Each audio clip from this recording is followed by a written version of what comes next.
Hi, you guys. I know I look crazy right now, but I've been in the house all day. Today is Monday.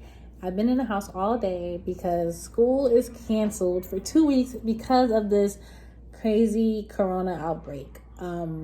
It's Monday and the 16th, and we won't be back in school until I believe the 30th. I'm not sure. I have to check my calendar. So we're not doing any online lectures or anything. But our assignments are still due. So any type of papers we need to write or any type of lab videos we have to do, and online quizzes needs to be completed. But there will be no lectures done, which kind of is a little. It's not really a good thing. Like, people are happy about this, but for me, it's not a good thing because we were supposed to take a test on Monday the 23rd, I believe.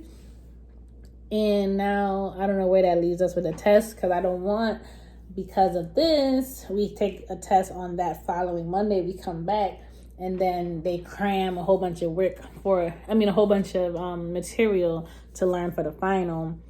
And, it lessens the time. And plus, you have to have a certain amount of clinical hours in order to graduate. So I don't know what they're going to do. I don't know how they're going to do it. It's just so crazy. So I'm really stressed out. But right now I'm doing an assignment. So basically I can show you guys what I have to complete. This is a seminar assignment. I know everybody doesn't have seminar, but this is what my school calls it.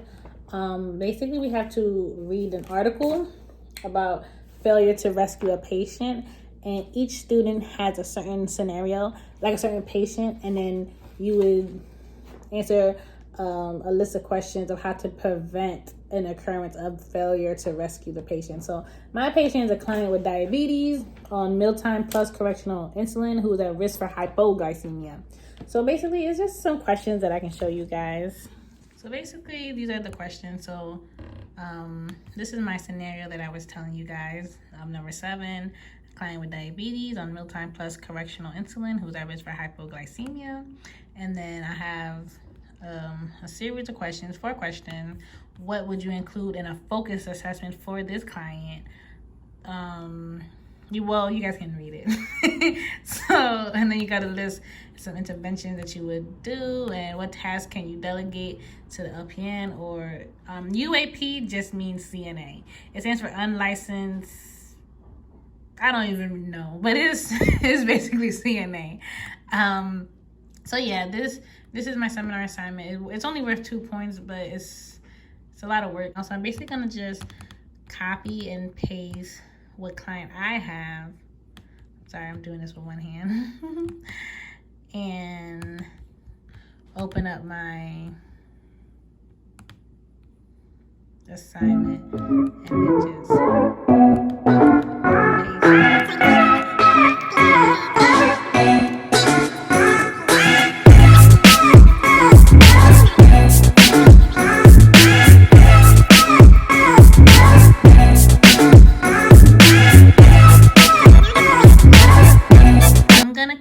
When I'm finished reading my article. It's only 1, 2, 3, 4, 5, 6.5 pages. I'm not gonna read this in detail. I'm gonna skim through it and then answer these questions, and then I'll get back to you guys when I'm complete. It's 11 o'clock and I finally finished. I kept stopping, that's why it took me so long. But basically I'm gonna just show you a recap of my assignment. So basically, like I said, I was assigned a client with diabetes that was on insulin and who was at risk of hypoglycemia. So it asked me what is a focus assessment of this client risk of hypoglycemia. And so with a client with hypoglycemia, I would check their speech to see if they have slurred speech, level of consciousness, because with low blood sugar you can lose conscience, and level of anxiety, hunger, and temperature, because the classic, hallmark sign is cold and clammy. So I would check their temperature frequently to see if their blood sugar is decreasing. And so for number 2, it's what medications would you anticipate to be ordered for this patient. So urgent medications, of course, is glucagon. Any diabetic patient, they have a PRN dose of glucagon just in case they become unresponsive. and their blood sugar goes too low and they become unresponsive, that's when you give glucagon. I'm sorry, I can't talk. Glucagon is only given to unresponsive patients. So if a patient is still responsive, then you won't give it. You would do, well, we'll get there. And then, so for labs, you would check the A1C, you would check CMP to check the whole blood glucose levels, of course, daily finger sticks. Hospital standard is, I believe, every 4 hours, but in this situation, this is a high-risk patient, or especially if their glucose levels is decreasing, it will be done more frequently. So that's why I added in a high-risk hypoglycemic client, this may be increased until the client glucose levels appear stabilized. So diagnostic studies, I just put FPG to test for pre-meal blood glucose levels. I also added urinalysis, but I deleted that because with a diabetic patient, you do want to check the urine to check for ketones, but since this patient was hypoglycemic, I didn't want to add it. I don't know if it was wrong that I took it off, but I deleted it because this patient is hypoglycemic, therefore they won't have ketones, so I deleted that. Additional orders, the client, this isn't really an order, but it's an intervention that a nurse will do to give 4 ounces of juice or glucose tablets to a responsive patient that is experiencing hypoglycemia. Also, I know in the hospital, I've seen when patients are NPO, they get D10W, which is basically sugar water in the IV to help increase their blood sugar levels.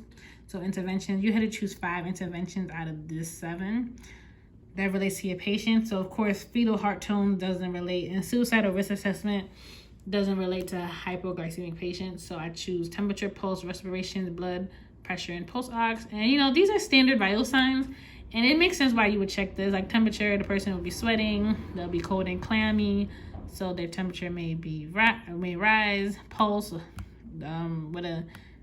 that is like the hallmark sign. You're gonna be tachycardic and you're gonna have increased respirations. Of course, your blood pressure is gonna change. And pulse ox, this is affecting the blood, so the oxygen in the blood may decrease, so this patient may need O2 support, so I added that. And then it's just what's to delegate. This is so, I feel like this, I'm in my first year, second semester, and we had to take a whole test on delegation. So this is just really big. They ask us this way more now in second semester than they did first. Like, what is delegated? We had to do a whole assignment on delegation. What can be delegated to an LPN and versus a CNA. So LPN, something that is important to note that I didn't know before, LPN can only get stable patients. So that's why I said the nurse can delegate to the LPN to monitor the client after he or she is stable, because LPNs cannot have unstable patients. LPNs cannot receive new patients. It has to be stabilized. And delegate to the, I think this stands for unlicensed assistant personnel. I don't know, but I just say CNA, to check vital signs and glucose levels frequently. So that's the end of my assignment. It was a quick assignment, but because I kept stopping and going on Instagram, it took an hour. I didn't complete reading this, but it was actually very interesting. So, maybe, maybe I will read it, continue reading it, but I just had to finish this because this is due at 8 a.m. tomorrow, and I'm going to sleep, and I don't plan on waking up until 12 tomorrow, so I gotta turn it in today. So that's just the end of this. I do have lab videos. I'm not sure if I'm going to do them tonight. I probably will, because I have nothing else to do and I'm not tired because I didn't do anything all day. So I might as well just finish it so I don't have to worry about it. And so tomorrow I can just focus on studying. And your date of birth? Naina Patil. Follow strict aseptic technique during infusion tubing and filter changes. Thank you. These components must be replaced every 24 hours. Change them if